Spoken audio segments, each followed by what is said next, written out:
Hi friends, ನಿಮ್ಮ ಮನೆ ಮುಂದೆ ಯಾವುದೇ ಗಿಡ ಬೆಳಿಬೇಕು ಅಂದರೂ ಜಾಗ ಇರೋದಿಲ್ಲ ಅಂದರೆ ಈ ರೀತಿ ಯಾವುದೇ ಥರ ಲಿಕ್ವಿಡ್ ಪ್ಯಾಕೆಟ್ಗಳು ನಿಮ್ಮ ಮನೆಯಲ್ಲಿದ್ದರೆ ಬಿಸಾಡುವ ಬದಲು ಈ ರೀತಿ ವಾರಕ್ಕೆ ಒಂದೊಂದು ಸಾರಿ ಕೊತ್ತಂಬರಿ ಬೀಜಗಳನ್ನು ಹಾಕಿ ಕೊತ್ತಂಬರಿ ಬೆಳ್ಕೋಬಹುದು.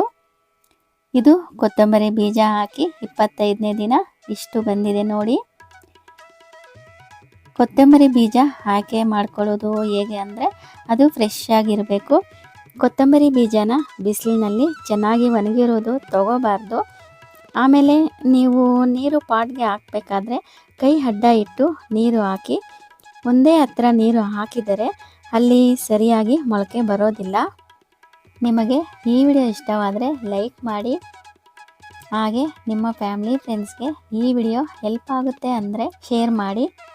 ಇನ್ನೂ ಹೆಚ್ಚಿನ ಮಾಹಿತಿ ಬೇಕು ಅಂದರೆ ಕಾಮೆಂಟ್ನಲ್ಲಿ ಕೇಳಿ.